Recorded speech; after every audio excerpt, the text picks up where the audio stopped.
And so a lot of people went, oh, remote work is bad. And a lot of managers went, oh my gosh, when people work remotely, they don't do a good job. Remote work is bad. Remote work is still up. Is we're going to see this backlash for a while. A lot of these places that are doing return to the office are going to lose their best employees, the ones who are most easily able to leave. At some point in the future, everything that can be done remotely, I think will be. And I think that more and more jobs are becoming remote possible every day. Pretty soon, being a fighter pilot is going to be a remote job.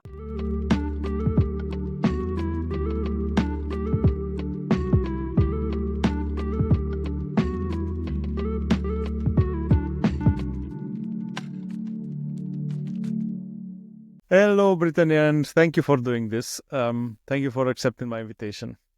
Hey, Paul, I'm really excited to be here to talk to you about this today. Thanks for having me. Thank you for being here, and you're more than welcome. Today we talk with Brittany Rastsmith, the founder of Bloom Remote. Bloom Remote, as far as I managed to investigate online, is helping people in the remote work, or in the people and teams in the remote working. And not only that, I think also supporting the, let's say, the work-life balance part of it, right? So not only the working. That's totally right. I'm a remote work success coach. I help people take those remote jobs and actually get what they wanted to out of them and keep growing their career instead of just being miserable. That's amazing. That's amazing to hear, and it sounds really good.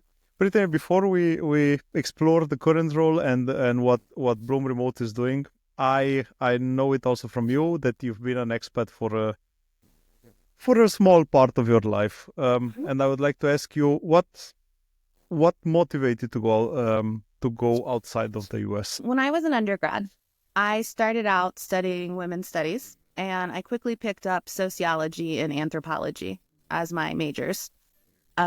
And anthropology, as you may know, is all about the study of culture and the way that we make culture. And a big part of that is they send young anthropologists out into the world to go to other places and learn about the culture there, because it's considered to be much too difficult to learn about your own culture for the first one, because you're so immersed in it that it all just seems natural instead of cultural, which is what it is.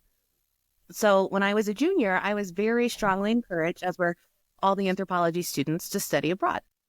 And I found this very cool study abroad program that would place us with host families, local families where we were. And instead of going to regular classes at a university, we would go to all these different seminar style classes where local NGOs, politicians, business owners, activists would come speak to us about topics than what we were studying. And so I got a much closer look. Incredibly interesting. And I loved it, and I loved anthropology, and I decided to go to grad school for anthropology. And a big part of that is going to the country that you're studying. And so I spent a semester in Croatia as a junior in college, and then I spent 3-month stints doing research there over the course of grad school, another 3 times. And then to cap it all off, I spent a year there on a Fulbright research grant with my husband, and we lived there for a year. And so all told, I spent about 2.5 years living in Croatia over about 6 years of my life. So Croatia was chosen by the school, if I understood it right? So yes, these programs had very specific focuses, and I was really interested in the intersection of reproductive decision-making and nationalism and religion and all the different factors that change the way that people decide how to have their families or not have their families. And Croatia had a program that was more or less about that. It was about nationalism and its impact on people there. And then once I went there, it was such an amazing place, and it was such an amazing experience. And then I had experience to build on for my grad school essays. And I'd never even thought about Croatia, honestly, before I read about the program. And now it's one of my favorite places on earth. I'm pretty sure that I've said this before, but I'm pretty sure that like for you in US, everything what's in Europe is just small dots, because I mean, the big countries, and it's like exactly like for us, only the East Coast states or the West Coast states exist, because everything in the middle is too deep to understand. And I think the fact that because that was one of my curiosity, why Croatia particularly, but this explains a lot. I have to say, Brittany, anthropology, it sounds if I say interesting, it's it's something that's an understatement, right? Um, what what what takes you into anthropology being as a young kid? What were your passions being a kid? So I've always been really interested in people. I really like to understand people and what makes them work, both as individuals and as groups. And when you start to try to study that, which I started with women's studies, which has excellent content, but no methodology. Anyone that does women's studies has to use another methodology to do their research. And I did not want to do literature review because I found that does not work with what I want. I like to talk to people. That's what I do all day. Every job I've ever had is about talking to people. So then you have sociology, which is very cool. But at the time in which I was in school, and I don't know if this has changed, it was very focused on quantitative methods, surveys, other methodologies that are very much about getting someone to check a box. And well, I've been in learning development for a long time now, and I know that you can write a question to get someone to check a box any way you want them to if you think about it for a minute. And so while I think surveys are tremendously interesting, as a starting point, I think you have to follow them up with in-depth qualitative data to really understand what you're actually seeing and to be able to use that information in a meaningful way. And at the time, the options available to me, anthropology was the only one that said, hey, Brittany, go sit down and have long, in-depth conversations where you let the person that you're talking to take you wherever they want to go, and then come back and spend hours trying to code it all so that you can figure out what's happening. And I thought, yes, that is what I want to do. And so I did. That's fascinating, honestly. Amazing. I'm asking you because, again, the cultural difference, but undergrad means what age period? Oh, sorry. Is that kind of a high school? No. In the U.S., it goes kindergarten through 12th grade is our compulsory schooling, and 9th grade through 12th grade is high school. And then undergrad is what we call college. It's 4 years usually. And then grad school is what happens after you've earned your bachelor's. Okay. So and actually, undergrad is, I would say, in the European system is this Bologna concept, which has actually, it's called university in Europe. Yes, crazy, yeah, but it's actually somehow the same. It is. When I was working over there, I did a lot of work with people at the University of Zagreb, and I did several conferences and stuff with them that were super interesting. Super interesting. Okay. Okay, you've been an undergrad, you had this option to go to Croatia, you went home to your parents and said, Mom, Dad, I'm taking a small trip in Croatia. You see the small dot in Europe's map? It's Croatia. It's a country there. What was the reaction? Oh, it's really important to understand that for the vast majority of Americans at the time I was doing this, which was in 2007 when all this started, the last time they had thought seriously about Croatia was as part of the dissolution of Yugoslavia and the wars that came out. In the 90s. 1991, 92. I know, but it didn't hit our news again after that. So everyone I talked to, I actually would have some people be like, where? And I would say, it's in the former Yugoslavia. And they go, oh, you're going to Yugoslavia. I'm like, well, you can't do that. I had people tell me, Brittany, they're at war. And I was like, well, that's just not true.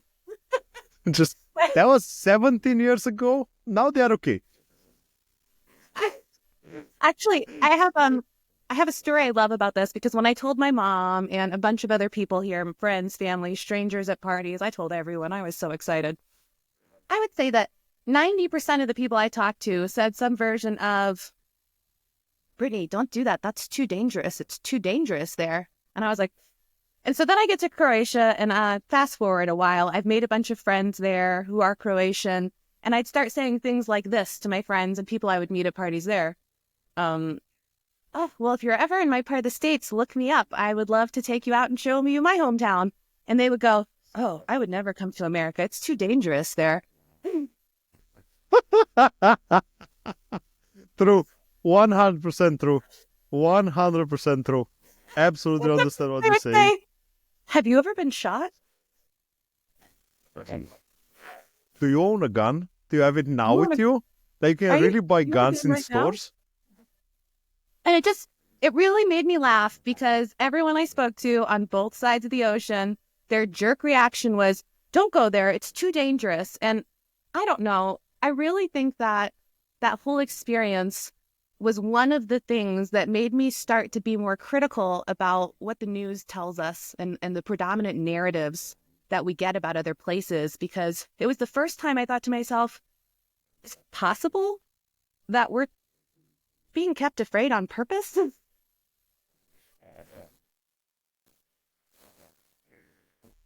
Absolutely, absolutely. I'm fully with you, and I think the you only hear the fantastic info that you hear in the news. Like, you don't hear the good stuff. You never hear the good stuff because the good stuff is not making audience. You only hear the craziness, only hear the war, only hear. I'm pretty sure that nobody heard news from Syria until the war started. I'm pretty sure that nobody heard news from Iraq until the war started. So it's absolutely the same. I'm absolutely with you. But basically, the advantage here, you had no expectations, so you arrived like everything must have been a positive surprise for you. It it was. Not every surprise was positive, though on the balance that it was. But I really didn't have any ideas about what it would be like. I tried to research it before I went, but I don't know if you guys remember what the internet was like in 2007. It's not like now where you can find pictures of everything all the time because everybody constantly has a camera in their hand. It was just a little harder. I kind of had some vague ideas in the back of my mind that it might be a little rustic and peasanty, which is so silly. I'm ashamed to say it out loud now. I was I was 20 and I just didn't know. It was the first time I'd ever lived somewhere else, not gone on vacation, but lived there with the people and got to know what it was really like. And it was, I think it was probably the most transformative experience of my life, honestly. I had someone from Kenya that studied in Hungary in Europe, and you can imagine the distance is not even so big that you had, and they actually asked her in Hungary if they are still using in Kenya the fertility dolls, because this is what they know from the news. Like, Yeah. it's Yeah. sad. Its biases are a lot of biases on every side, and I think that's something that we should get rid of. I think this is one of the good things that I heard, that the first thing that we should get rid of is the biases and the pre-made ideas that we have in our head about every nation, about every culture, about everything, and be open-minded to see what's there and what can we take from there, because from everything you take the good and the bad things. That's totally true. And I've often thought it's complicated because I know I have a lot of privilege to have been able to do this, and not everyone has these opportunities. But I've often thought that if we could find a way for every teenager to spend some time living with a family that was very different than theirs, ideally in a different country, for even a couple months, that the whole world would be a better place. I think I'm saying this in every episode, and I'm most probably, if someone is watching this, they will be bored about this. But I think that there is nothing with more impact on a teenager's life than living outside of mommy's nest. Yeah. Because it's a nest, right? It's a nest, and when you get out of it, you realize, oh, I have to wash my clothes. They are not washed by themselves. I have to cook my food. I have to get my food. I have to clean my apartment. I have to clean my room. Nothing is happening. And then you realize there is in Germany something which I think it's really nice. It's called a gap year, which is happening always. I think you know it. It's happening always after you finish high school, before you start university. And I think that's, again, a really good habit, because this is where you get a job. You realize working is not so nice when you haven't studied. It's a hard work, and I have somehow to see what I really like, because this thing is going to last all my life. Well, that's totally true. And I think the issue of growing up and being responsible for yourself is a super both important and transformative part of someone's life. And when somebody somehow misses those lessons, they rarely turn out well. But I think that this even goes a little bit farther into well, back what I said before about the central lesson of anthropology and why they make us go other places. There are so many things that we do every day that we think are natural, that are just the way things are done, the way that we eat, the way that we cook, bathrooms, the way we have children, the way we talk to our elders. Like, there's just so many Bathrooms. Oh my things. God, that's such a big one. Bathrooms. The fact Oh, that you have bathroom, you take it for granted. Like you have the bathroom inside, it's always the there. first Like time I was ever in Bosnia, and I saw a squatty potty. I'd never seen one before. I didn't even know about them. I really wish I hadn't been wearing tights that day. But I walked in and I looked at it for a minute and I walked back out and I was like, I'm sorry, I was looking for the women's restroom. This must be for men. And they're like, no, that's it. And they rolled their eyes. And I'm thinking to myself, oh God. somebody stole the toilet from inside there. Or it's a hole in the ground. The point of the story is that we think that these are things that are inherently human, but they're not. There's this layer of culture over everything we do. And if we all really understood that, and that our way isn't inherently right or wrong, it's just a different way to do things, maybe we could stop hating each other. Absolutely, absolutely. It's just a wish to understand the other culture. That's the most important thing. Like I want to understand why you are doing that different than me. I don't care if it's what's good or bad. That's not. It's not a competition. It's just an understanding of how we do those things. Arriving in Croatia, like you said, there were some different expectations. Everything was a good surprise, I would say. But I have let's say, administrative questions. Was it hard to get the paperwork for you as an American citizen for Europe? Nope. It's never one time been hard for me to get the paperwork to go over there. I just Okay. mailed stuff in. I didn't even have to go into an office because I already had a passport. And then when I got to Croatia, I wanted to stay for longer than a vacation. But because I was with the program, it was very easy for me to get the paperwork signed. And the worst part of it was just spending a day in the ministry building I had to go to. That was very confusing, but nobody gave me a bad time about it at all. I was going to say I was lucky, but I wasn't. I was occupying an extremely privileged position in a place where my staying there was actively welcomed by the host country. So, Mm-hmm. Mm-hmm.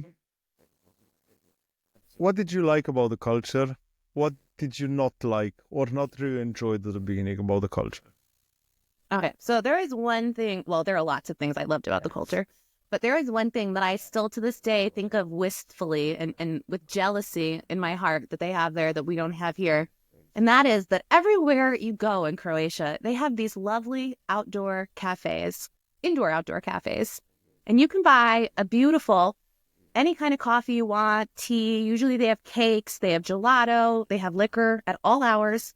And you can just go anytime you want and sit down for 20 minutes, an hour, 2 hours with anyone you know. Like sometimes I would get invited on 5 or 6 coffee dates a day. And that's how many times I'd go sit at a shop and have coffee with someone while we did interviews, while we caught up, while we waited after shopping. Like nobody hesitates to just sit down and have a nice, relaxed, beautiful, and not expensive cup of coffee with their friends. And that's just not a thing you can Is do here. this? Can I ask why? I mean, you don't have the coffee shops, the coffee places with places outside, or you don't have the terraces, or you don't have the habit. All of those things. Unless you live downtown in a big metropolitan area, you, first off, always have to drive to get to a coffee shop. You have to drive everywhere in America unless you live downtown in a big city. But okay, that aside, the coffee shops are 90% people taking to-go orders. And of the 10% of people that stay, most of them are working on their laptops. There's very few people sitting and talking. Not all the coffee shops are friendly to sitting and talking.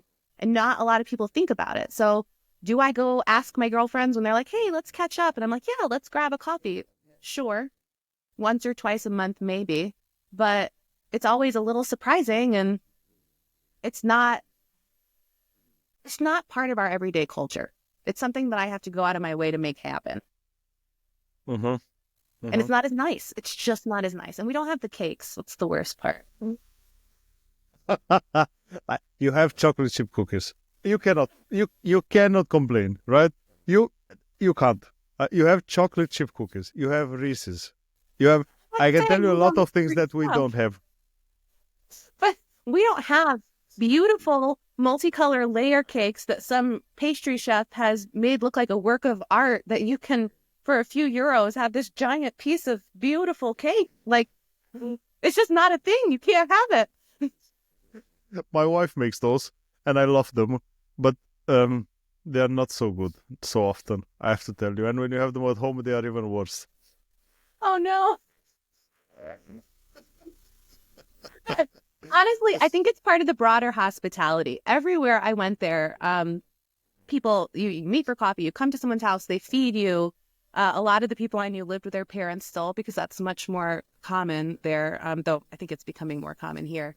And their parents, they feed you, they ply you with drinks, with liquor. I've been forced by a number of, and I mean forced, by a number of extremely sweet grandmothers to take shots of alcohol before 10 o'clock in the morning. I had to do a Jaeger shot at 8 a.m. once, and I had the kindest old woman make me do it, and I almost lost my cookies on the table. It's 5 p.m. somewhere. It is. Like, I do remember for my grandpa that a shot in the morning there's nothing more healthier. This was the lie that they used to have to tell themselves. So, yeah, but yeah, I do understand what you mean. It's hard. This coffee culture. So I visited US a couple of times, and I have to say this coffee culture was something which was which negatively surprised me as well. That everyone is taking to go. Like in Starbucks, even in Starbucks, I was in due to the time difference, I was with my wife there I think 2 or 3 years ago, and we were only for 4 days, and we didn't actually match the time zone from there. So we were up, I think 4 a.m. in the morning because we did like a city break there. And we were up at 4 a.m. in the morning. I said, oh, come on, nobody's in any of the Starbucks. We can find a place to sit. Yes, they were empty, but no seats. And that was something which I couldn't grab back then. I said, Kate, I don't get this. But on the other side, I was in a small town somewhere in North Carolina, in Graham. And I will never forget that coffee place was a really cozy coffee place, which was family owned. And that was one of those places where you can like really sit, enjoy your coffee. Like there was no rush, no nothing. But I've seen, let's say, both of them. But I think that's a really important one. I have to say that this rush is something that I didn't like in the United States. This food rush, this everybody's eating in the car, everybody's drinking in the car, everybody's doing everything in the car, and you don't get to live your life anymore. You don't get to enjoy anything being so on the run. I agree. One of the things that I found really valuable about my collective experience there is it didn't just show me, hey, not everything that you grew up with is the only way to do it or necessarily the right way. It actually showed me, hey, there's some things about your culture that are not as good as other people have it. Like some people do some things better than you, and you do things better than those other places in other ways, but I'm not bashing anyone. Nobody has the best, right? And that might sound very straightforward to you, but I will tell you that is not what they told us growing up in America.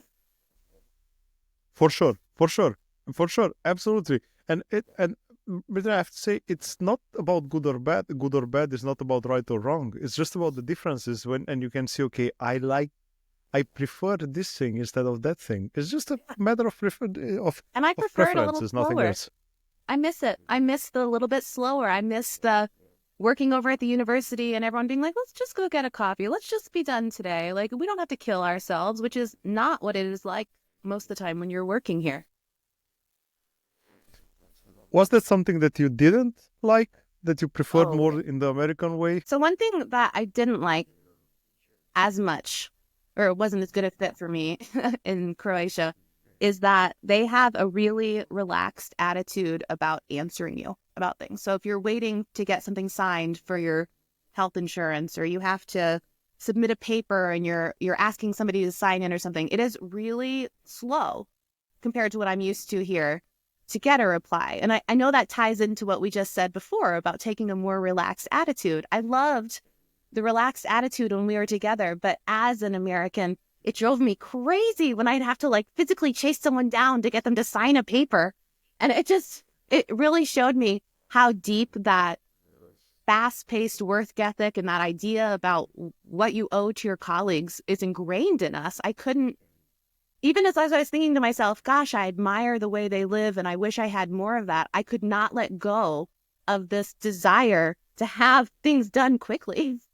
So it was really created a lot of tension inside myself.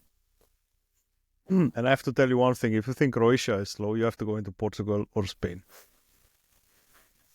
I'm sure that's true. They have a statement which is happening. It's used all the time. No pasa nada. Like nothing will happen. No, just relax. Nothing will happen. Just chill. I have to ask about the language, Brittany. Have you managed to speak that language? Yes. When I first went, I didn't know any at all. I was taking a super beginner class while I was there, but I kept studying it at school and in grad school. I went to a program that had they still call it Serbo-Croatian at the University of Pittsburgh, but they had the language course. And one of the times I spent a summer in Montenegro doing an intensive language there, I really had a pretty good grasp on it by the time I left after the last time that I went. But please don't quiz me on it because I think I've really forgotten a lot in the intervening 10 years. Do you have any kind of European or Eastern European heritage in your family? Well, actually, yeah, I am a quarter Italian and a quarter Polish. Americans like to talk about their ancestry like we're dogs, and you can talk about the breeding that way, but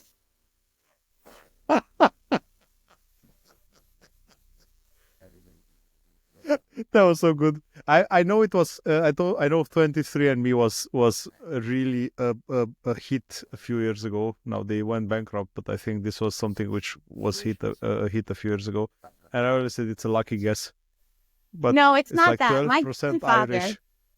so my grandfather was born in Italy and moved over here. My maternal grandfather and my maternal grandmother, her father was born in Poland. Okay. So that could explain the fact that you learn so easy because it's a hard language. I mean, It is a very not the hard hardest. language. But you know what was even It's not harder? the Sorry, it was learning the Cyrillic. Please. For Serbia, we had to learn a little bit how to read the Cyrillic because the words are mostly the same, but the alphabets are different. Mhm. And but it was something that I took very seriously.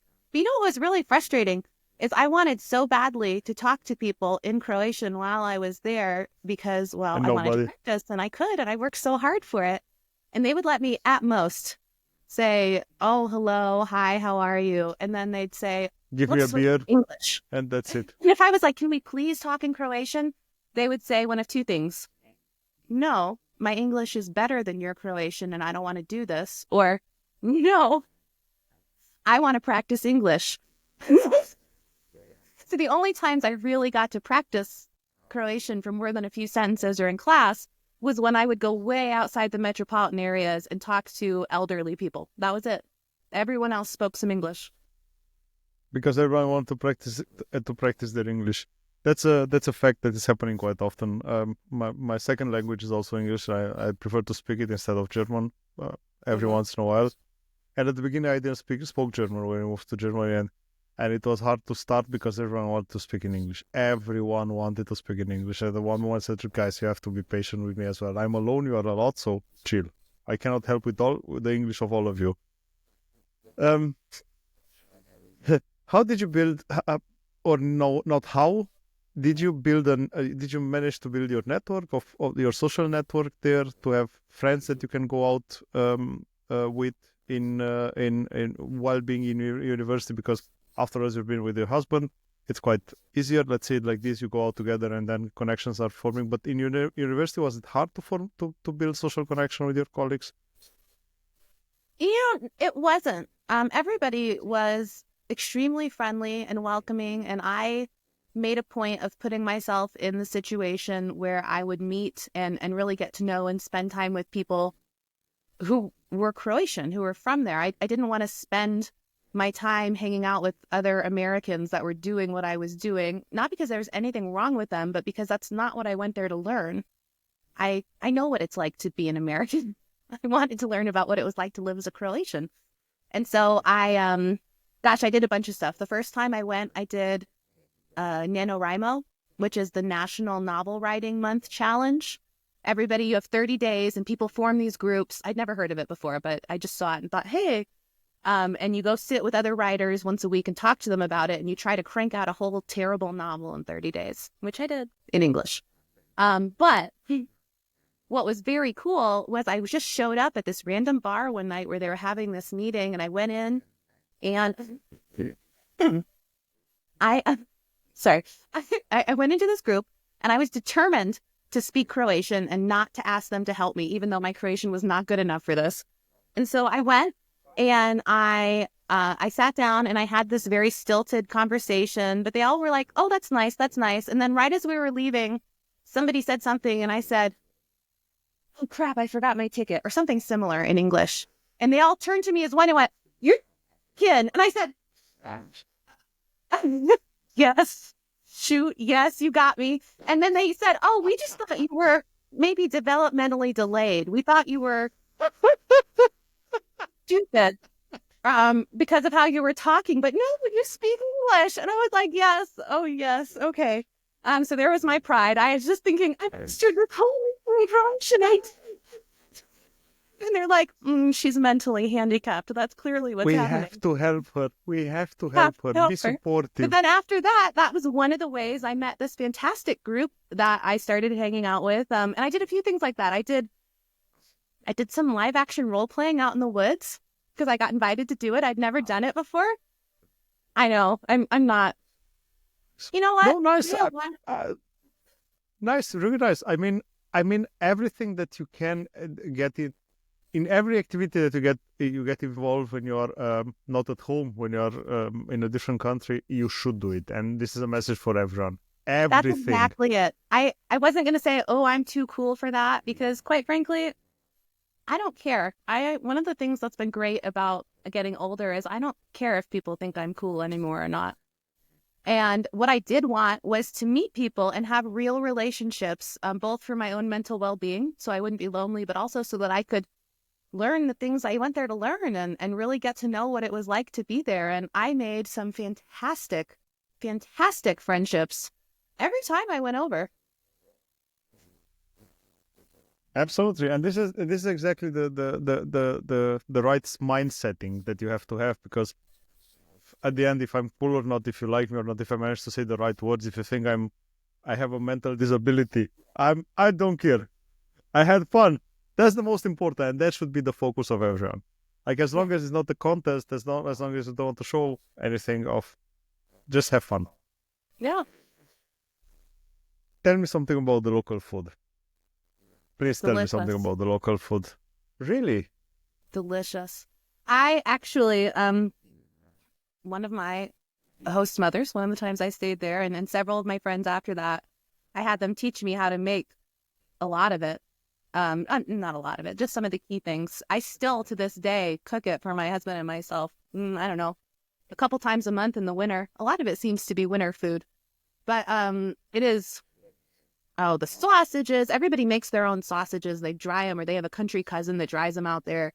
They make their own rakia, which is this flavored brandy that is just spectacular. You can't get anything like it here. They make cakes, as we've discussed. They make all kinds of phyllo dough stuffed bureks and chavapi, and just all their fast food is to die for good. It beats the pants off McDonald's.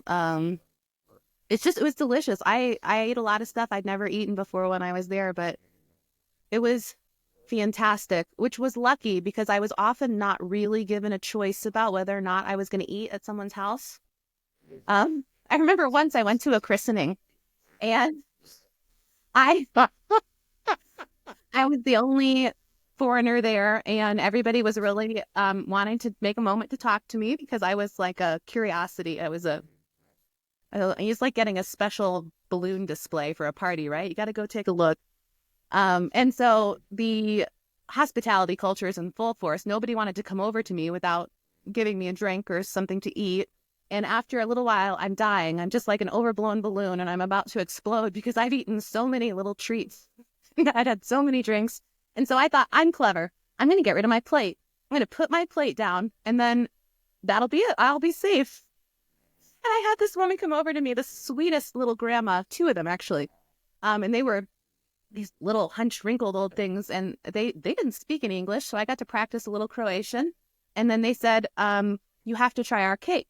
And I said, oh, I'm so full, I couldn't possibly, but thank you. And they're like, no, you have to try our cake. And I said, I don't have a plate. And I put my hands out like this and said, I don't have a plate. And each of those women took one piece of their cake and put it in my naked hand. So now I'm holding 2 fistfuls of cake. Problem solved. Yeah.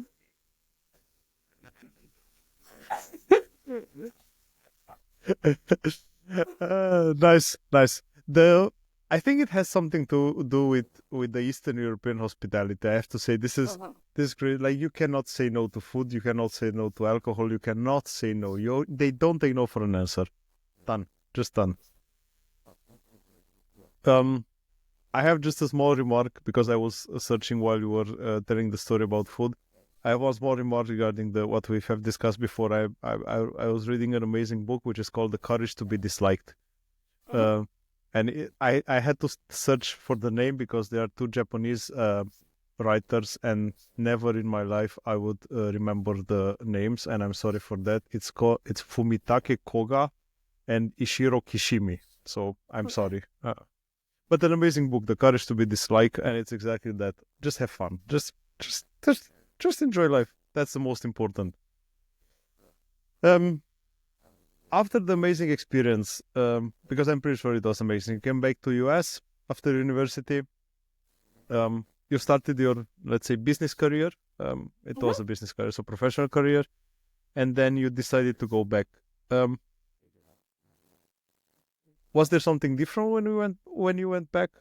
Or to ask another question, did you have to convince your husband to go to Croatia, or it was just an easy storytelling moment? Oh no, definitely not. I said, hey, this grant came through. I had applied for a while ago when my plans were a little different, and I just found out they're going to pay me to go to Croatia for a year and do research. I think I want to go. What do you think about that? And he was like, who could rent our house while we're gone? Or do you think we should try to sell it? And I was like, you're not worried about quitting your job and leaving everything behind and figuring out who's going to watch our dogs and taking a leap? And he was like, do you really think I would pass up an opportunity to have somebody fund us go live somewhere else for a year? This is my dream. Let's go right now. And so a friend of ours who'd been living with us rented the house for the cost of the mortgage so that we could afford to go, because they didn't give us very much money. Not to be ungrateful. It's just Sean's parents, my husband, took the dog. They were so excited for us, and we just went. And I'm so glad we went together because we had that experience together. It was tremendous. It was probably the most fun year of my life, even against college, which if you've ever watched an American college movie, you know that we spend all of our time having fun in college, right? College is fun, but this was more fun. And I came back 5 months pregnant with my son, so. Okay. So you solved 2 problems, actually. 2 problems, like. Would have been very awkward if I hadn't brought him. So. Don't put that in. What? That was actually quite funny. That was quite funny. Like you said, you know, who can take care? I have, we left our dogs in the US and we cannot. So we were there on a Fulbright grant, and one of the things that we learned is that it is not uncommon for people who go on the Fulbright grant and take them up on their spousal little stipend so you can bring your husband or wife with you. It's not uncommon for them to come back expecting children. And he really wanted to start a little side business on Etsy selling onesies that said this project was generously funded by the Fulbright Commission. I wouldn't let him do it. How old is your kid? I have to ask. He's 11. He's getting ready to start middle school soon. Oh, all the best for you guys. But he will say this. He will know that.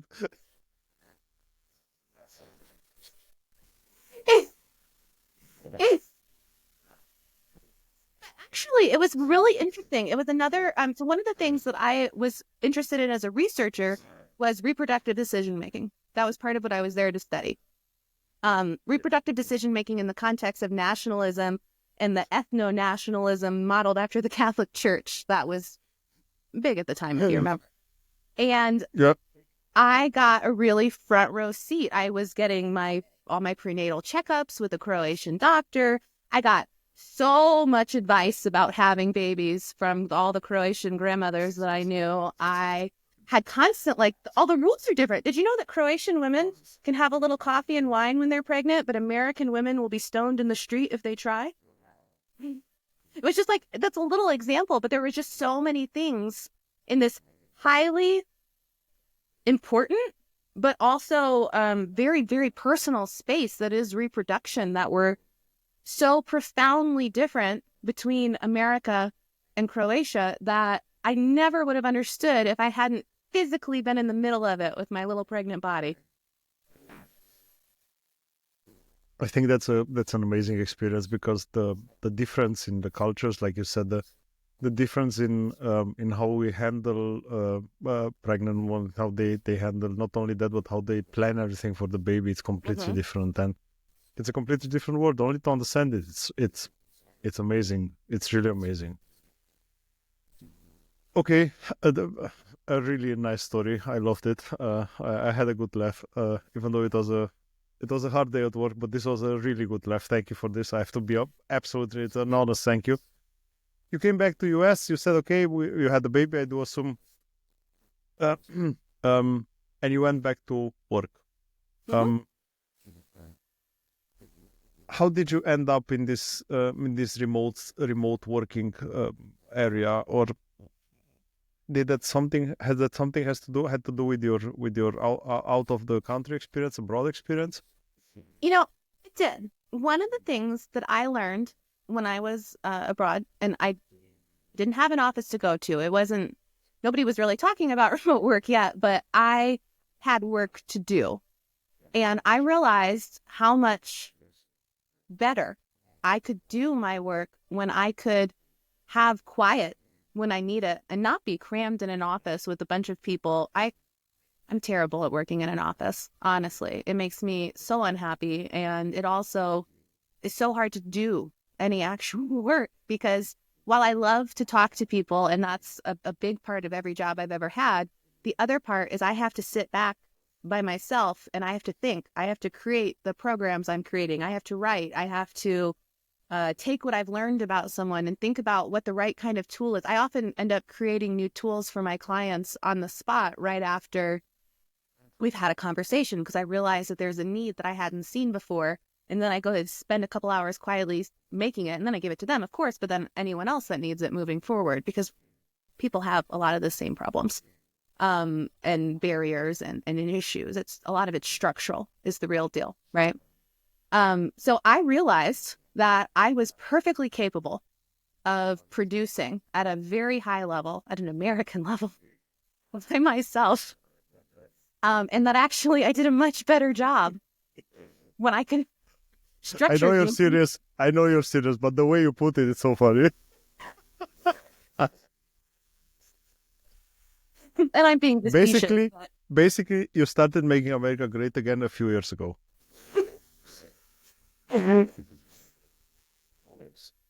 No. Oh gosh. Okay.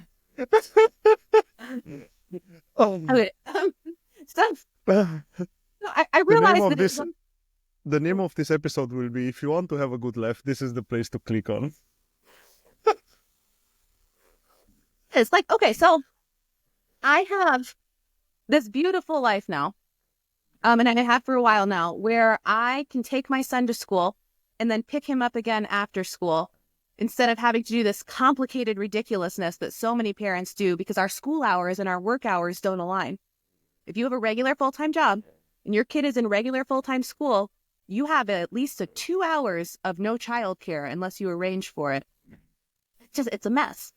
I'm going to go to his talent show audition this afternoon. I can go to volunteer. I can schedule my schedule so that I can do the mom things that I want to do, which are, by the way, time sensitive, right? There's one time when you can do this. You only have a second grader once.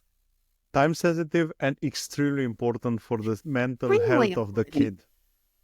But I also have have always had a very high performing career. I've been working fully remotely, but in positions of power and authority, hiring, firing, running teams, being responsible for large amounts of money. I am an ambitious woman who needs work to keep my brain sane. I only made it 5 weeks into my maternity leave because I was so bored. I didn't it. But I also want to be a very good mother. And this is the subversive part, apparently. I hope you can hear how angry I was when I said that. I also deserve to take care of myself. I deserve to have time to work out. I deserve to have time to make healthy food. I deserve to have time to read a book for pleasure occasionally. Right? You can't pour from an empty cup. And I will tell you that I, most days, feel like I'm doing all 3 of those things. Crushing it at work, being an excellent mother, taking care of myself. Almost every day. And it's because I have the flexibility to do those things when it's the right time to do it. I don't have to work out at 4 in the morning or at midnight because it has to be before or after everything else.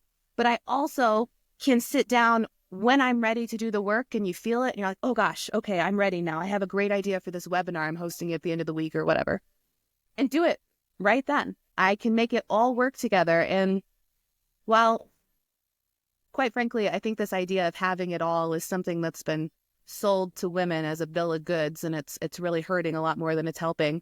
I feel like I have about as close to that as you can have without being independently wealthy. And it's because of remote work. That is the piece that makes the rest of it work. Everything that you said is extremely important, and I cannot emphasize enough. So the spending time with your kids, having time for yourself, all these things that even if your child is in a long day school, or I don't know what it's called in the US, in after school, it's still a benefit when you can go and take him a bit earlier. Even though if you could, you have the option to keep him in there for, I don't know, until 6 p.m. or something like that. But it's nice to have the option. And of course, I think the benefit that is for the companies here as well is that when you have a responsibility, and I think all of us are grown-ups and we feel responsible, is that you don't actually have a time table that you would respect, because you remember in the evening something, I think I will just sit down for half an hour, do this, because if I finish it now, it's done and I don't have to do it tomorrow. And that's something you can't do if your laptop is in the office, if you don't have anything that you need with you. And I think that's the flexibility that helps a lot on both sides. But something that started as a huge benefit for the companies, and something that was possible and valuable when the companies needed it. They needed us to stay at home and work. Is converting now to something which looks like it's somehow in the benefit of the employee. Like during the pandemic, everyone said you have to go home, you have to stay at home, and you have to still work because we need you. And now it sounds like you don't do anything at home anyhow. It's true. And how do you build this two-way trust once you in the company, because you have to trust the company to be able to give them your time, because you give them your time anyhow if it's in the afternoon, the evening, and the trust of the company to give you the freedom to choose. There's actually a very simple answer to this. And sometimes I feel like I'm losing my mind because everybody is acting like this is an impossible problem, but it's not. It's so few big societal problems have easy answers, but this one actually does. And it's this. Instead of measuring your employees based on the amount of time they sit in their chair, what we call butt and seat time for all you sociologists out there, measure them on the value they produce. If you have a sales guy, do you really care? Okay, you own a company. This is your money. This is all coming out of your bottom line, your pocket. You have these two guys. One says, I will spend 8 hours a day working super hard for you. That's my guarantee. And the other guy says, it's none of your business how much I work, but I will close 10 deals a week. Which guy do you want? The problem is that in your example, the greed comes in, and the greed of the business owner that says, if you can sell 1 million in 2 hours, if you work 8 hours, you can basically make 4 millions, and that's the problem that you have, because it's somehow the feeling that you cannot do enough. Like, it's nice that you do 1 million in 2 hours, but if you work 8 hours. Well, so, okay, let me think about it a second, because there are about 6 things I want to say about that, and I want to prioritize them. So the first one is this. I'm playing devil's advocate, by the way. So No. It's fair, and I think we should have an open conversation about this. But if we're going to have an open conversation, let's put it all on the table. So first things first, the 8-hour workday was designed during the Industrial Revolution as part of this. How long can somebody reasonably stand at a conveyor belt and plug widgets in, right? It is not the same. Our brains burn so many calories when we do high intensive, creative, or, I'm sorry, I forgot the word. When we do high mental load tasks, our brains burn calories like crazy. People are legitimately exhausted. Think about a day in which you've had to do something that's much harder, more mentally taxing than what you normally do. Aren't you exhausted by the end of it? You don't have to work in a coal mine or in a factory to wear yourself out. Our brains use a lot of calories. But more than that, it even takes more to recover. Sorry for interrupting, but it takes more to recover. Because our brains don't store glycerin the same way, so they can't recover as quickly. Okay. So then you say, but people work 8 hours everywhere. We have white-collar workers, knowledge workers, creative workers, however you want to call them, all over the world working 8+ hours a day. So clearly that's not true. Well, if you look at the research about how people spend their time, I saw a study recently that was looking at a self-survey. And we talked about surveys, but of how people spend their time all day. And they found that for this big survey they did, their average white-collar worker was spending about 2 hours and 48 minutes a day doing work they would say is valuable and productive.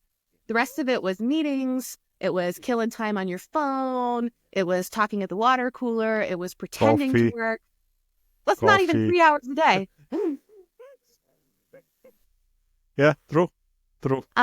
And there's been some speculation that most people are capable of 3 to 4 hours a day of intense cognition. This is why we have the 8 hours is one reason, but there is another reason why we have the 50 minutes classes in school. But that's also because the brain can only focus in 50-minute slots, so that's the maximum that you can ask from a child who's still young and who still has the energy and who still has a young brain and who's still developing. I have a 50-minute Pomodoro timer I use when I'm doing deep tasks so that I remember to stand up and stretch my back. It's so true. And I think that part of it does go back to what you're talking about with greed. Oh, I can wring more production out of them. But I think that part of it also goes back to the fact that a lot of the people that are in management positions learned how to do it in person, kind of, because their style of management involved walking around and looking at people and talking to them randomly. And that doesn't translate. Just like I did a lot of instructional design work. I've designed a lot of learning and coaching programs throughout the years for various organizations. And a lot of people want me to take their live class that they've taught a certain way in person forever and slap it on some slides and make it into a video. And I'm sure that you've taken an online learning class like that, and I'm sure that you hated it and you went through it as quick as you could and you remember nothing from it now because it just doesn't translate. Well, it's the same thing. You have to learn how to manage remotely. I learned how to manage remotely. My first management job was remote. I don't see it as a barrier. I think of it as the same way as that some of my colleagues who learned how to collaborate using big whiteboards and pieces of paper feel like they need to be able to physically write on something with someone else to collaborate. But I and a bunch of my colleagues who learned how to collaborate remotely don't feel that way. I don't think collaboration is a good reason to go in the office because it's not easier for me to collaborate when I'm sitting in a room with people. It's actually much easier for me at my computer because not only are we talking about it, but I can search something real quick. I can find that file. I can find the thing we made last time we talked about this. I have the world at my fingertips that I can bring to that collaboration. Whereas when I'm sitting at it in person, all I have is me, which is just not as good as me plus my hard drive. It's just not. I think one of the things is it's important to say is that during the pandemic and after the pandemic, there are a lot of collaboration tools developed. So if you talk about the whiteboard in Teams, there was not there at the beginning. If you talk about the mural, if you talk about Monday as a tasking tool, so there are a lot of things which were developed during the pandemic. But to go back a bit to the management point that you have made, which is really, really good, I think there are a lot of managers who are not able to, or let me put it the other way, they want to show their power. And the only way in which they can show their power is by creating panic on the employees, like sitting behind them, asking them, what to do, what you do now. And that's why, of course, the internet is amazing. We invented the mouse jigglers and we invented the software who pretend to move your mouse, and we pretended things to keep us online, which is absolutely crazy, only because someone has the need to control you, to see you there. And maybe I would ask you a different question in this direction. What do you think is the best way to make yourself visible while not being physically there? Yes, this is a great question. A lot of people find remote work very stressful because they try to do it exactly like how they did in-person work, and it's not getting them the same results. And so suddenly what made them a good employee when they were in person is getting them put on performance improvement plans, or their manager is constantly looking over their shoulder because they don't understand that you have a much greater managerial burden on yourself when you work remotely, right? You have to decide when to work. You have to make yourself actually do the work. You have to watch yourself and make sure that you hit your deadlines. You have to reach out and collaborate. And one of the things that you have to do is you have to create visibility for the work that you're doing. If nobody is standing behind you watching you work, though I will say that this is important in person too, you have to make sure that you're clearly communicating to your boss and your team what you're doing. I like to think about a couple of different tools here. One is your work persona. In person, you might have 100 random touch points with someone in a day when you talk, when you see each other, when you send an email, when you bump into each other in the hallway. But remotely, you might only have 5 touch points with your boss all week, some weeks, right? You have a couple of meetings, you have some Slack messages, you have a couple of emails, but it's a fraction of what you have in person. And so if you want to come across as competent, professional, trustworthy, a grown-up who should be allowed to do their work without micromanaging, you need to make sure that you come across that way on purpose in those 5 times. And so one of the things I do with my coaching clients is I talk to them about how they want to come across, because it's a little different for every person in every industry. And then we talk about how they can make sure that they use the time they already have when they're already talking to people to come across and open the kinds of opportunities for themselves that they want to. Another thing that goes with that is about managing up. Are you familiar with managing up? No. Okay. So traditionally management goes like this, right? Your Correct. boss is in charge of you. It's down. Managing up is when you have someone who's in charge of you, who is very busy or who doesn't have all the right skills to maybe be in charge of you, or for whatever reason is not giving you everything that you need. And so instead of sulking or being unhappy, you figure out how to get it from them. And so if you have a boss who you know is super busy, not very, doesn't like to read things, isn't likely to actually look at a lot of your work, but is prone to bouts of paranoia where they take you being late to one meeting and decide this means you're really not working or you secretly have 3 jobs or something, then one of the things that you might do, and I was actually working on this with one of my clients a couple weeks ago, is you might think about how to proactively send them emails before your one-on-ones every week, every day, every however often it is, that outline, hey, this is what I'm doing. This is what I've accomplished. Here's my key metrics. Here's some numbers that show that I'm doing what you want me to do. And here's the questions I plan on asking you. That's a really simple, easy way to get your not terribly attentive boss on the same page with you. And if you do it correctly and you do it well in a way that resonates with them, they will start to rely on you more and more to manage yourself.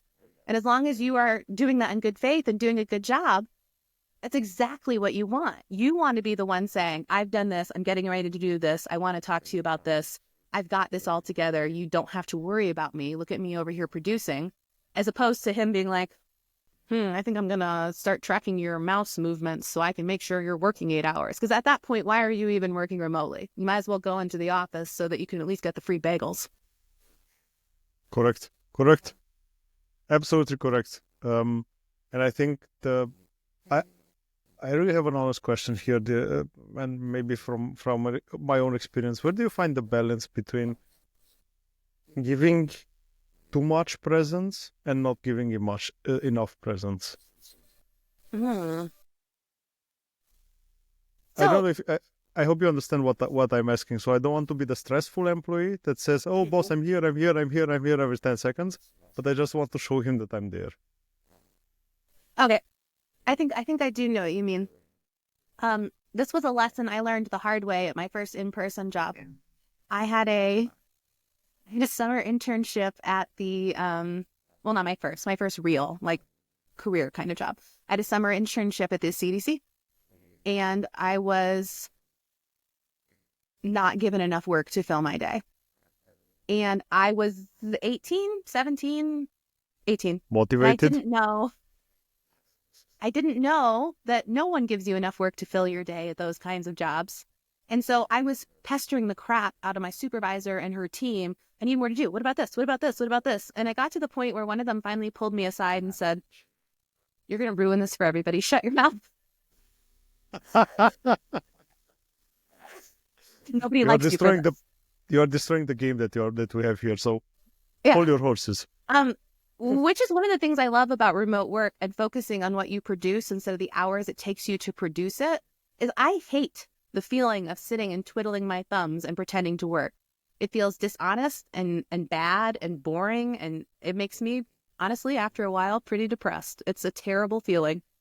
But when you have a remote job and you're doing it correctly, sometimes you're super busy and sometimes you might not be quite as busy, but either way, you have to be producing what's important to your supervisor and their team and the organization in order to be a valuable addition to the team, right? Mm-hmm. And so when I am making my work visible to my boss, one of the things in the past that I've really tried to do is focus on, okay, this is what I'm doing. This is what I've done. These are my numbers. These are the things I know you care about. I'm sharing with you. You don't have to do anything. I am just creating for you a window into my work so that when someone says, "Hey, what does Brittany do all day?" you can go, "Oh, pull up that email. Gosh, she's been building our content library and she's been doing all our beta coaching for our new program," right? Like feeding I mean, him then if enough there's food. something I need, I have a question to ask, fine. But I don't ever email my boss and say, "I'm bored. I need more work. Such and such is being mean to me," or anything that's going to make them have to work harder. What I'm trying to do is make it easier for them to manage me by managing myself in front of them. And I don't think you can do too much of that. That's an amazing piece of advice. So at the end, giving them enough food so they are not hungry, because at the end that's the break even that you have to find. Exactly. Right? There is a part which for me at the beginning was missing during remote working, and this is the intercultural experience. I'm giving you the example. I will not name countries because I don't want to finger point anyone. I have a lot of colleagues. I have a lot of employees that are coming from. I had count once, and I think I had 27 different nationalities in my teams, which is amazing. which is amazing to know that many cultures, amazing to know that many cultural, to have that much cultural exchange. But it's always coming in a slight issue where you have difference in the way you handle things. So an European is handling a task in a different way than, for example, an Asian guy is handling a task. And an European is sometimes over-delivering and bragging a lot about it, which is, an Indian is over-promising because that's the culture thing. Sometimes delivering in time, sometimes under-delivering because he's not able to tell you no. And especially not remote, when you don't have the face connection. Now, knowing this from before remote working was easier for me to handle. But when you don't know this and you are starting to come into one of the big multinational companies at the end, because those you have a lot of cultures, you have this problem. Where do you get I think I will call it intercultural intelligence, right? Because it's a kind of information that you have to know and handle well, enable to manage your team and enable to work with your colleagues. So one of the things that I have always found a little bit baffling is why people feel like they have to be in a physical room with someone to be able to get to know them. When I have someone on my team, whatever our relationship is, one of the things that I prioritize when I get a new team member is getting to know them. I make time at the beginning or the end of calls to do a little small talk. I really dig in on the first couple of projects we do together, not just to hash it out and then leave, but to understand what the other person's saying. I think this is something that I certainly had underscored to me very significantly during my time living in Croatia, but it's something that is a universal truth, is that we as a species hear something and tend to filter it through our own lens and assume we know what it means. So I want to give you an example of this real quick because I think this is really important.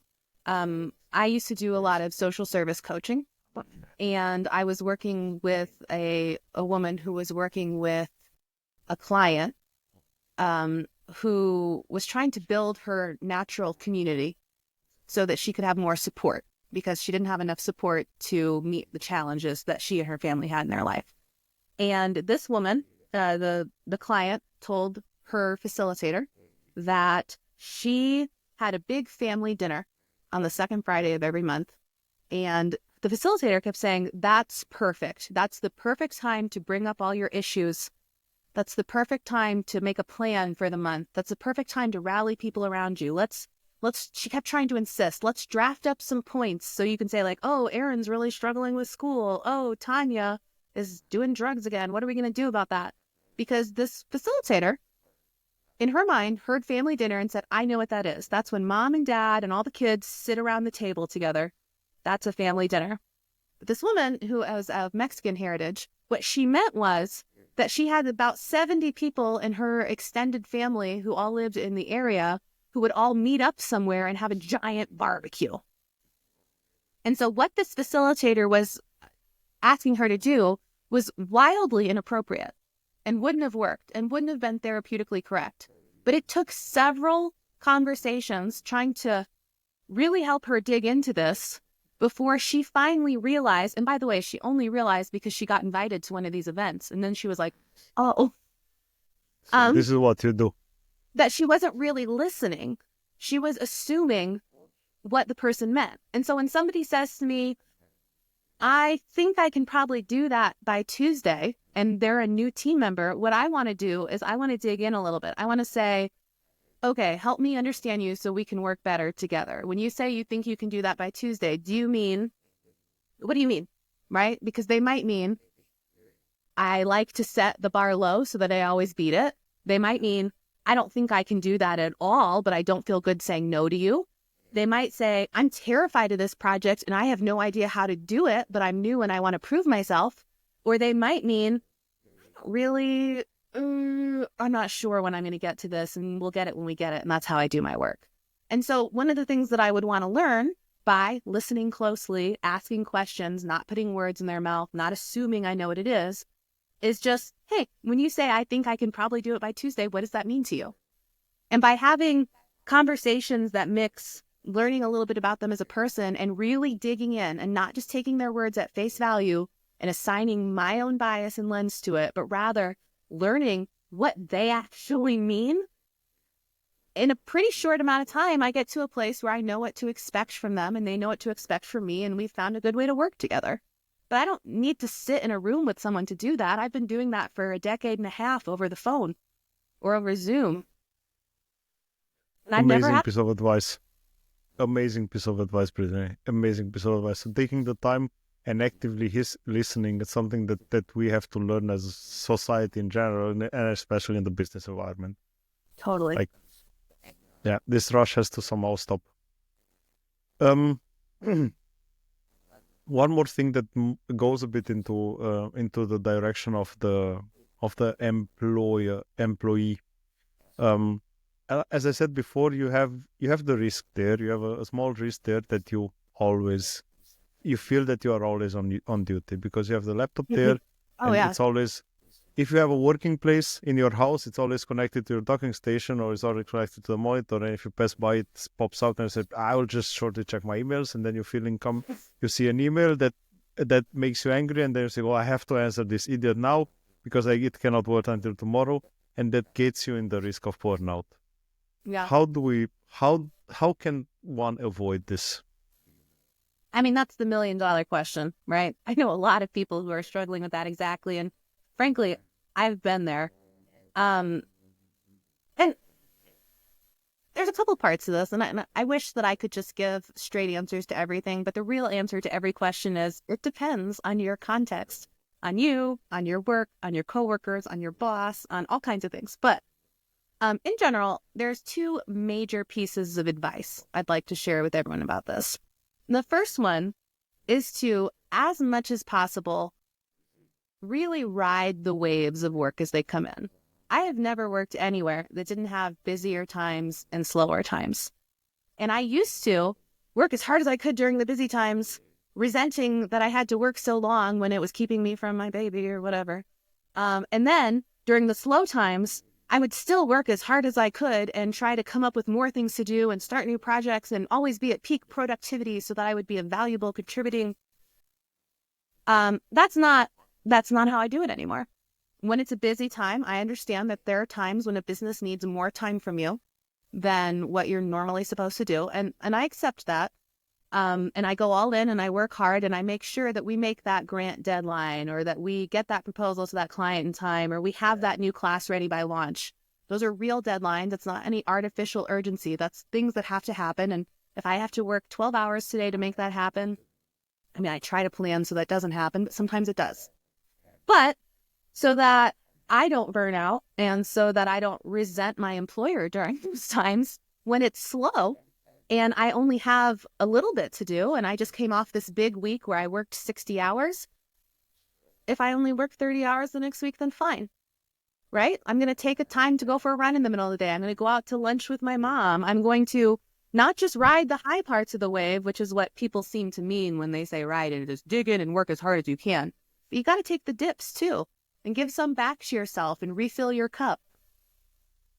So that's one thing. Balance. Exactly. That's the secret. Balance. Absolutely.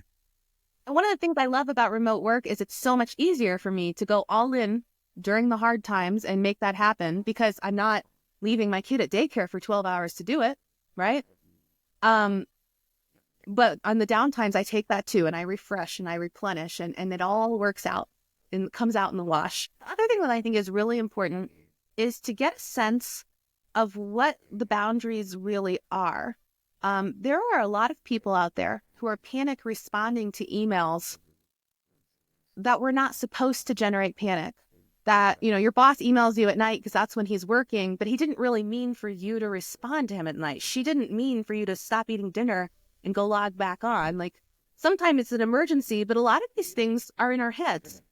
And that's one of the things that living in a place that was very different than where I grew up and having all my assumptions challenged really started to bring home for me is how many of the rules that we think are stone walls are really just paper thin.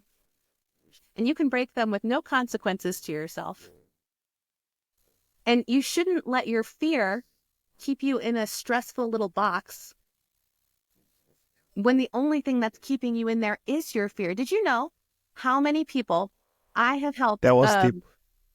That was deep, but nice. That was deep. Really, I have to say, really nice. This comes up all the time. I can't tell you how many clients I've worked with who are ruining their days because they feel like they need to respond to every email and Slack message as soon as it comes in. And so every time they get a message, they drop what they're doing. There's this huge mental load that comes with shifting tasks, right? You have to ramp down from when you're doing, ramp back up to the new one, then ramp down again, and then ramp back up. It's a time waster. It's exhausting. It deteriorates the quality of your work. And I'll say, okay, well, what if we did this? What if you only checked your email 3 times a day? In the morning, at lunch, at the end of the day, so that you could respond to people quickly. I mean, nobody expects an email back in less than 2 hours. But you weren't constantly context and work shifting so that you don't feel stressed all the time. And they say, no, I can't do that. I have to answer right away. I can't, like, my boss will think I'm not working. My team needs me. And then I will often challenge them and say, look, I just want you to try this for 1 week. And if it doesn't work, it's not like you'll have ruined your reputation. You can go back to this stressful, horrible thing that's ruining your day every day. But try it.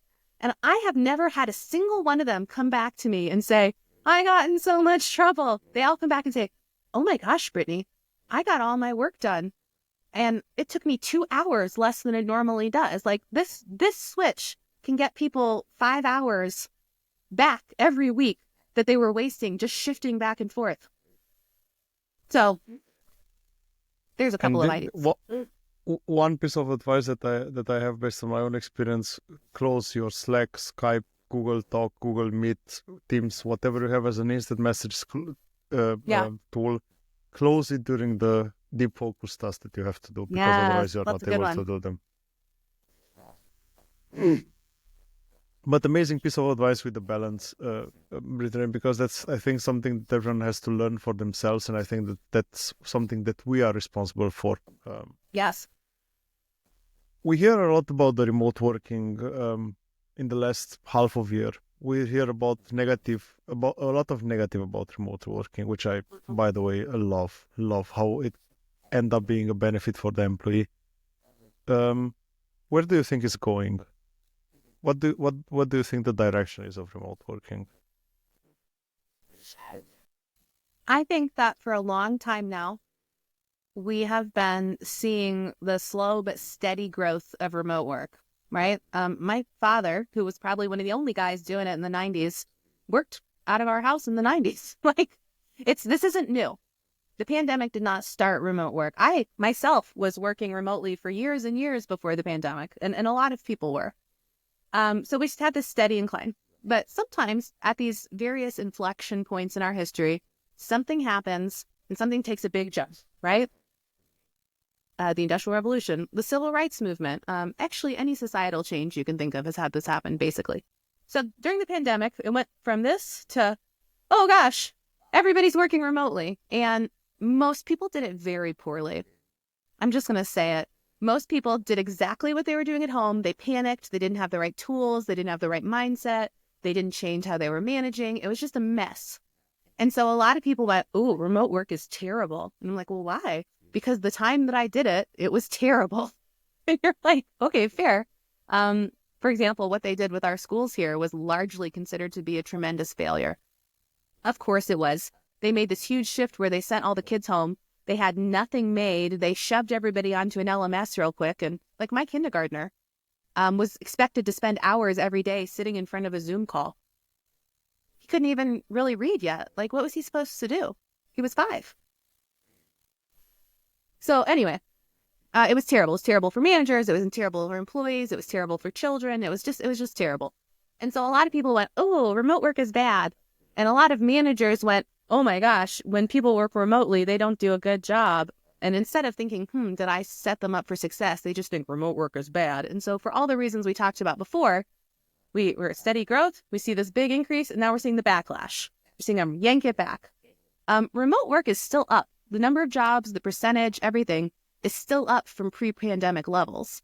We're just clawing back some of the gains that, well, quite frankly, we weren't totally ready for yet.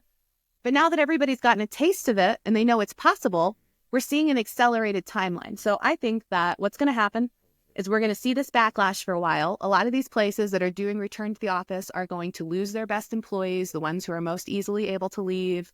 We're going to see increasing numbers of people valuing remote work as being one of the most important perks their job offers. And it's going to start balancing out again, and then it's going to start slowly growing again. And I would honestly be shocked. I would be shocked if it's not the predominant form of work. I don't want to make a guess. 50 years from now, at some point in the future, everything that can be done remotely, I think will be. And I think that more and more jobs are becoming remote possible every day. I'm like, my father-in-law is a pilot. He was a pilot for Delta for a long time. And before that, he was a military pilot. And he had mentioned to me the other day that there are fewer and fewer of those kinds of military pilot roles available because they are going all in on drones. And let's just put all the implications of that aside for a minute. I'm sorry, I know that was a little bit scary. But the point of the story is that pretty soon being a fighter pilot is going to be a remote job. Mind-blowing. Literally mind-blowing. But there's checkout stations at McDonald's. There's all kinds of things that we're just not going to have as many people that have to go into work. And there's a lot of societal implications for that. And there's a lot of concerning things about what that's going to mean and if fewer people are going to have jobs and how we're going to handle that. I'm not saying we don't have a lot to think about, because we absolutely do. And the only responsible thing we can do culturally is to start thinking about it. But I can't even imagine a future where remote work isn't growing and growing and growing. And we cannot leave aside the huge benefit that a company has from because you are working remote. And I'm talking mainly about the small companies, because you don't need a headquarters. You don't need to think about paying rent in a huge building in front of a statue in the city center. You don't have to think about your invoice bill. You don't have to think about air conditioning, coffee machines. I can go on. Like, there are a lot of things that you don't have to think, that everyone is having to organize by themselves on their own. I had colleagues that went to work because they said the heating is too expensive if they stay at home. Mind-blowing. So I have so many things that happen around me. Of course, I have colleagues that went to work every day of the pandemic because they had 4 kids. And living with 4 kids at home and working, that's something which is not so easy manageable while they were all at home. For sure. That's also something that is understandable on one side, let's say it like this. But I'm fully with you. The remote work is here to stay. I think that's not something that will change in the nearest future. And I think that's as long as we all see the benefit of it, which is on all sides, I think that's something which is which is a huge benefit of both. You didn't even mention what I think is the biggest benefit for companies. Yes, of course, all the savings. There's so much savings to be had by working remotely. But the talent pool. The fact that now you can hire the best programmer that you can hire at that price point doing that work from anywhere in the world, or sometimes it's in the country, whatever, it's the best. You can just say the best, because it doesn't matter where he's located. He can apply for your job. That means you can really take the best that you have for that job. Exactly. And you can find the best match for what you offer. I've been hiring for a fully remote company for the last 7 years. I have been doing the majority of the hiring. And I will tell you that every time I put up a posting for a fully remote job, which all my jobs were, they're good jobs, but they weren't like amazing. I didn't work at Amazon or something. I wasn't paying people $100,000, $200,000 a year to come do this. They were just regular jobs with regular pay and kind of light benefits, to be honest. And I would get hundreds of applications for every single job, because that's how much people value the ability to work remotely. And I could find people living in areas and with the skills and everything else that we were the exact right fit. And they were totally happy to get what we were offering for that job. And we were totally happy to be able to get their skill set at that price point. And we never We never could have done it if we'd had to stay within a single metropolitan area. It's absolutely the right example for valuing time over money, because at the end, the time that you have to spend to your kid is limited. Let's be honest, it's limited. There will be a time when they go to study, they go to university, then they are off, and they don't want to spend time with you anymore. Now, when they want to spend time with you, you don't have the time to spend with them because you exchange it for money, and this is something really painful. My company still allows, the company that I work for still allows 5 days a week, which is amazing, I have to say, and it's something that I appreciate a lot, because I think Definitely. it's important. What do you plan? What's something new that you plan for your company? Well, so I last year launched my own company, Bloom Remote, and so we're at this moment in history where everything is changing, and how we work is a big part of what's changing. This is, I don't want to keep harping back to the Industrial Revolution, but it's really the last period that's comparable in terms of how much technology is changing how and where we work. And what's difficult about being alive during one of these flux times is that the rules aren't set yet. We all haven't agreed yet on how this is going to work. And so while there are a lot of people doing very important work to do research and make structural changes and pass laws and try to fix the big picture and get us to a more stable spot, it's going to take a long time. And in the meantime, you have a lot of people who are struggling to make this work. And some of them are having trouble finding work. And some of them have these jobs, these remote jobs, but they are working all the time around the clock while hardly getting anything done. And it's exhausting and overwhelming. And some of them feel like they can't grow their careers anymore. I see articles and people posting every day talking about how stagnant remote careers are, which I'm calling bull on. It's just not true. But it is true that you have to be in charge of your own career in a way that is not true during more static times. You have to be your advocate. You have to learn to manage up and create a situation that's tenable. You have to be brave and try new things. You have to be willing to test different strategies until you figure out what really works for you. And so as I was stepping back from my hiring and firing and managing and my big startup life, the company I was the co-founder at for the last several years, I thought to myself, what really would be the best combination of doing things that I'm really good at and sharing my knowledge with the world, work that will feel good to me, but that will also make a positive difference in people's lives. And I realized that for the first time in my career, I didn't want to try to be the person that was working on the big picture group solution.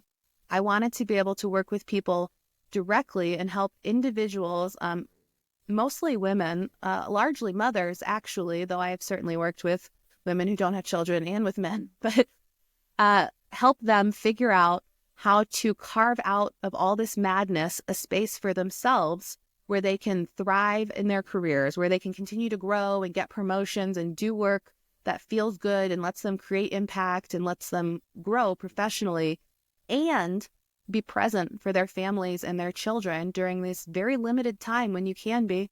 You only get so many years with your kids at home. And this is the really subversive part, take some time for themselves and to take care of themselves. And that's what I'm doing. I am right now building up my client list with some really wonderful women who say, I have the goods, I know how to make things happen, and now I want to figure out how to do it remotely so I can have the life that I was always promised I could have. I want to have it all, damn it. This is the way I could have it. This is as close as I can get to having it all, is to have a remote work where I do valuable work, but I manage my time in such a way that I can still be there for my family and myself. And that's my whole reason of being right now. I spend all of my energy thinking about how to connect with more of these women and then how to really help them wade through this morass of conflicting information and new standards and this renorming period we're going through and all the bull, and figure out how they individually can make it work for themselves so that they can have a good life. That's what I'm doing right now. You make an amazing argument for this, and you are making the best argument by the fact that you are living it. So it's not you're just practicing what you preach, which is exactly the right thing to do. Are you focusing only on the US, or are you open for the world at the end? It's remote, like.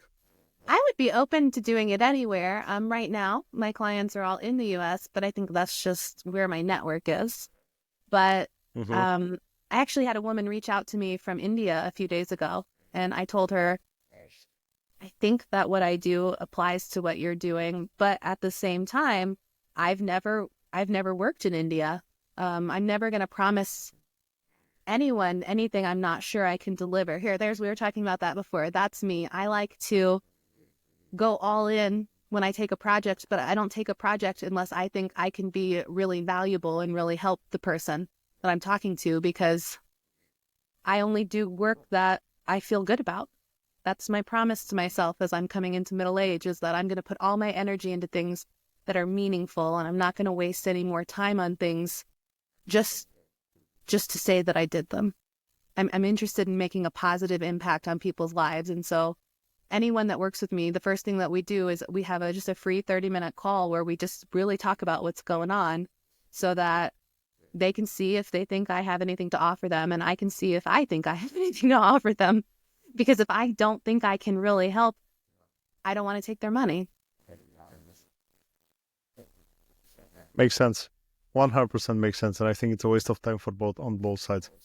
I had in the third episode of the podcast, I had Mariko, who has made I think a 4-year experience in India. She's originally from California, and one of the things she said is that the work market in India, it's pretty misogynistic. So she felt a lot of backlash.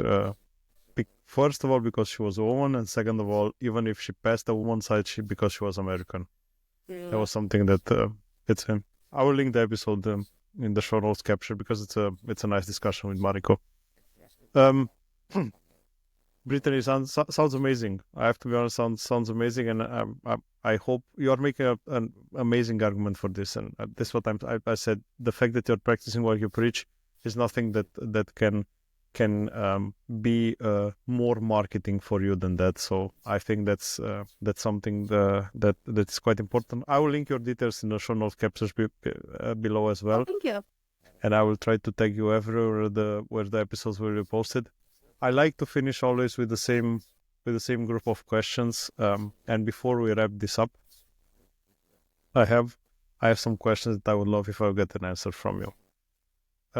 When was the moment you were discussing right at the beginning, but I didn't want to address the question because we were too fresh in the discussion, but when was the moment when you knew, I'm a grown up, I'm not a kid anymore, I have to deal with everything on my own?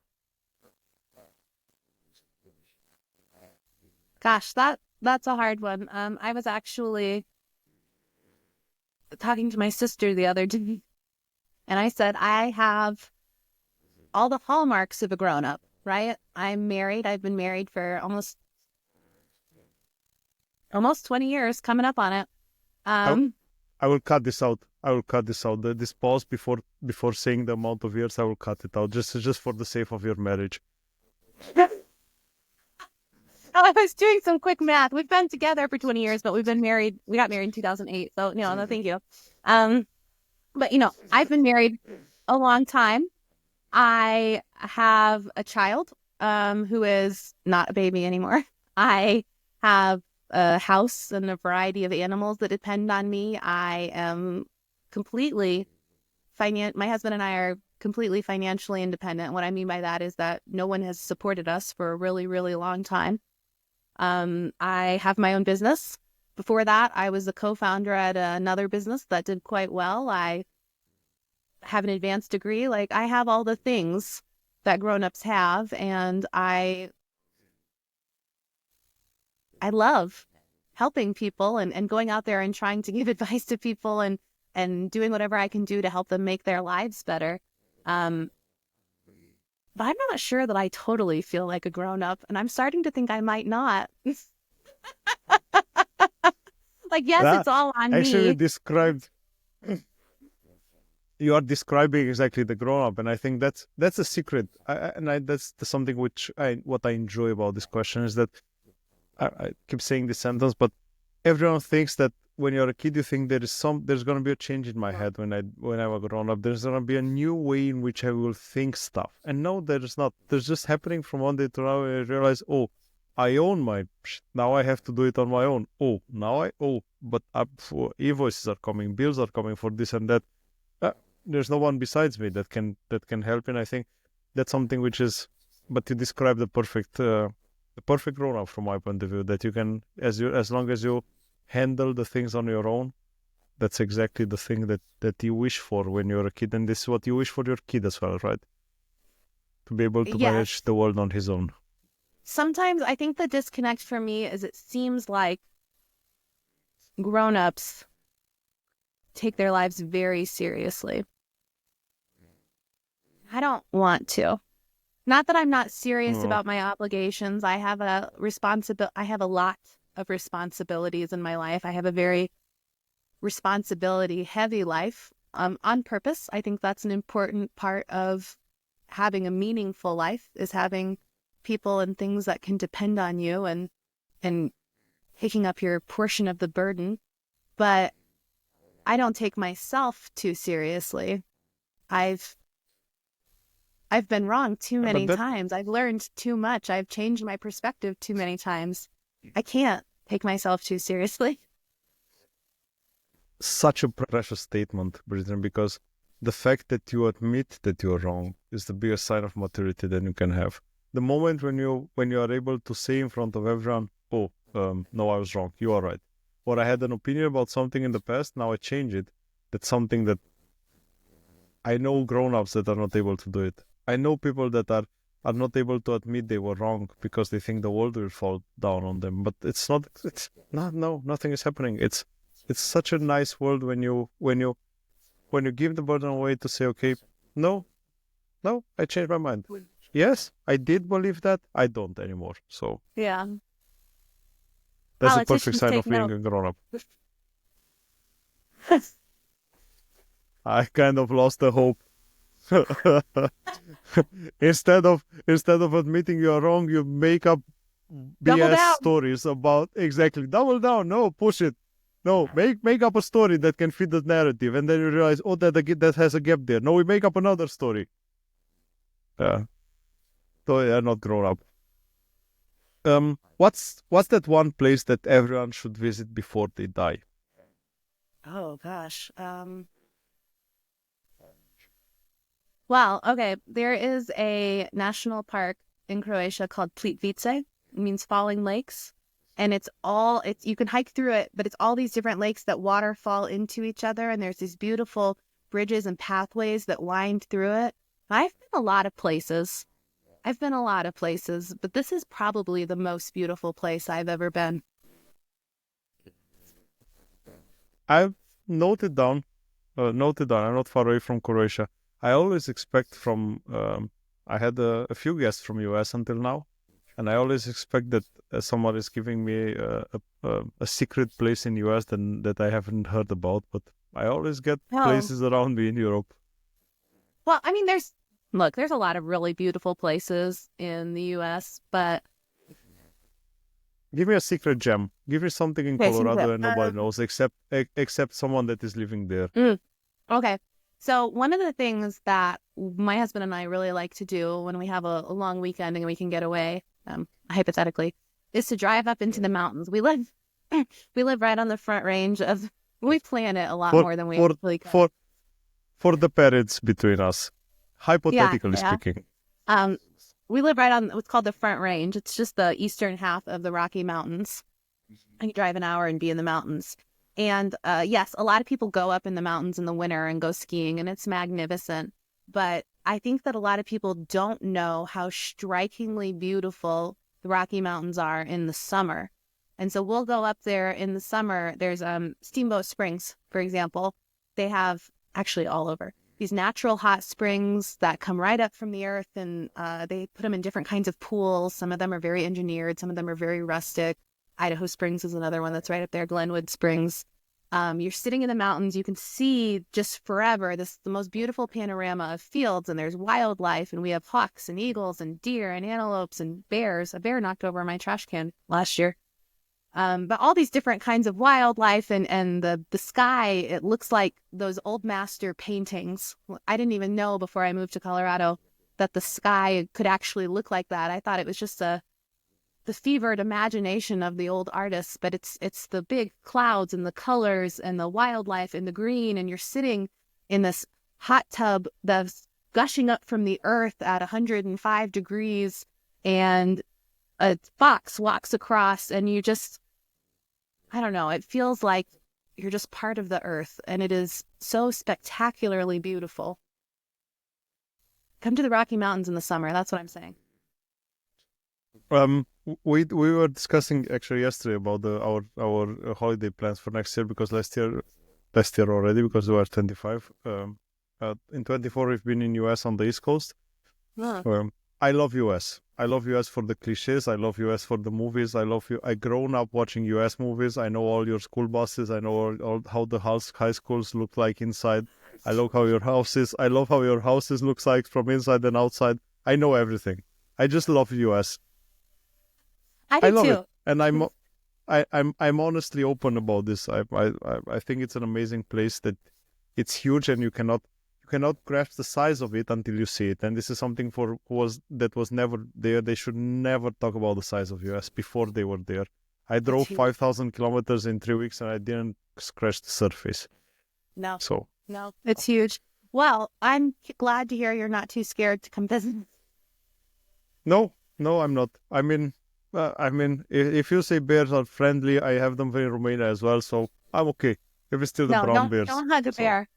It's not. I'm not saying they're friendly. Just everyone that's listening, don't. No, I'm not joking. saying bears are friendly. I'm just saying that No, they'll I'm leave joking. you alone. I was Them alone. joking.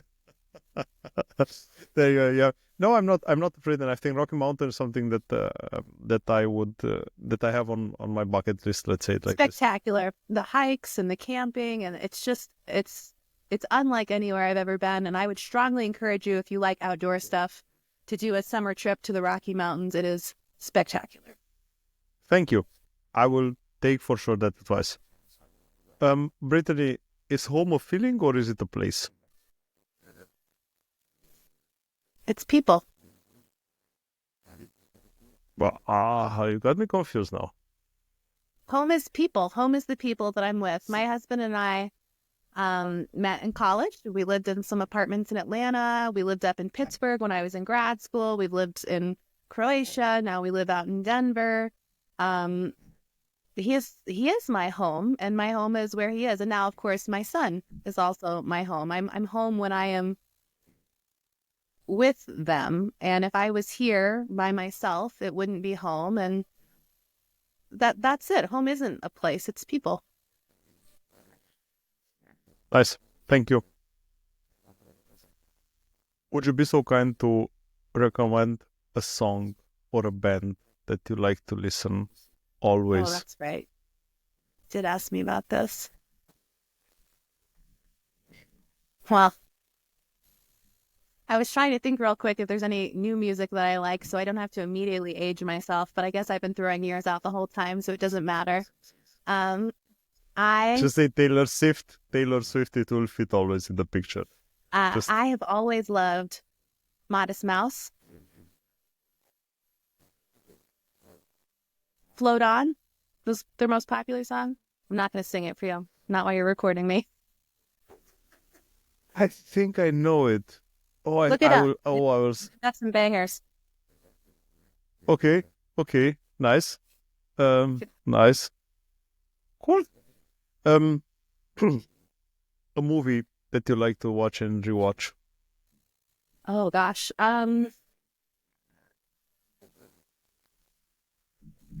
Well, okay, so one of the movies that I used to love when I was younger, I watched it with my sisters and my mom over and over and over again.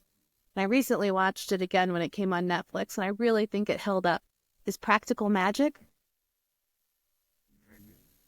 It's about these, it's Sandra Bullock and I can't remember the other lady's name, but you'd recognize her. And they're sisters and they're witches that live in this town. But one of the sisters left because she didn't want anything to do with it. And then she came back. And it's really the story of both the sisters finding each other again and this whole town accepting them for this kind of weird thing that they've always been a little bit scared of and rallying around them when they needed to. Nicole Kidman. Yes, Nicole Kidman. Oh, I can't believe I couldn't remember her name. It's Sandra Bullock and Nicole Kidman. And I think I think I know the movie. I think I know the movie. Nice one. It's solid. Nice one. Old classic. Yeah, absolutely. If you want something more mainstream, I've recently been introducing my son to the Harry Potter movies.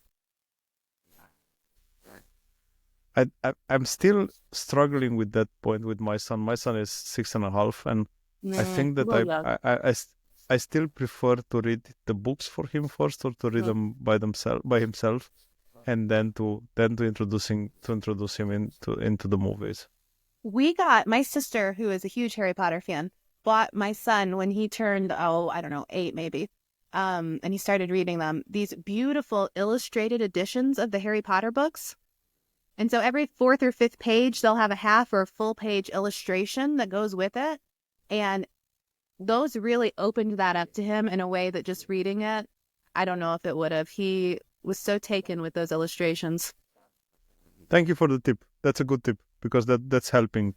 He likes to read, but he's getting tired. He's still young. He's getting tired quite fast. But it's a lot, yeah. But thank you for that. And what is the last good book that you read? I don't want to say last good book that you read. Well, I have always There are no bad books. There are no bad books. I just want to say. There's some bad books. I have always been a big fan of classic fantasy and science fiction. My father introduced me to it when I was very young, and I've always loved it. And recently, I have been rereading some of the beginning books from the Ellie Modesitt's the Recluse books. I'm sorry, I can't remember what the saga is actually called, but it's this whole magic world with its own rules that he created that started, gosh, I don't know. The first books came out a really long time ago, but I just realized he's still publishing them. And so I went back to read some of the early ones again. And there's some really fantastic philosophical thinking underpinning these magic stories about what makes something good or evil and why black and white thinking isn't helpful.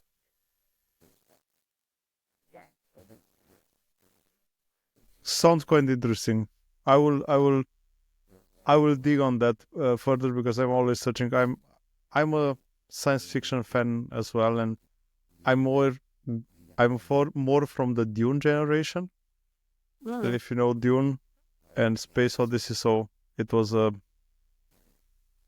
nice experience back then, especially in Romania. You didn't have that much movies, and you had the world that you could imagine, which was amazing. I think that's a huge benefit that you can have from books. I'm sure you read the Orson Scott Card books, yeah? Yeah. I just reread about a year ago the Ender's Game books, because he's still writing too, or he was until recently. Yes. You're right. You're right. I was trying to decide if my son was old enough to read them or not yet, and he might be, actually. I'm still kind of a little bit on the fence, but they are tremendous. They really hold up. Ender's Game, amazing. You're right. Ender's Game, and the whole thing. There's new books at the end of the Bean series that didn't exist the first time I read those books. Yeah. Brittany, thank you so much for this. It was for me a really nice experience. It was a lot of fun. Thank you very much for sharing your journey, your insights from let's say from your experience until now.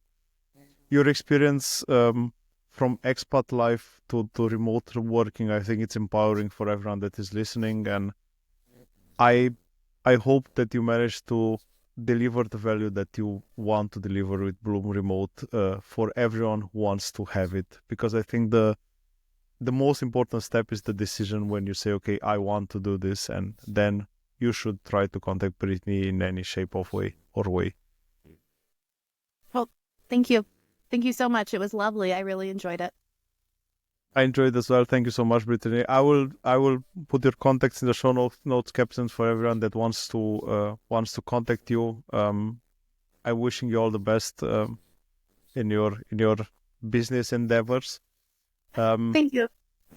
And every time when you feel the need to share something with us, drop me an email. I will be more than happy to have you. It was an absolutely fun conversation. Thank you. I really enjoyed it too.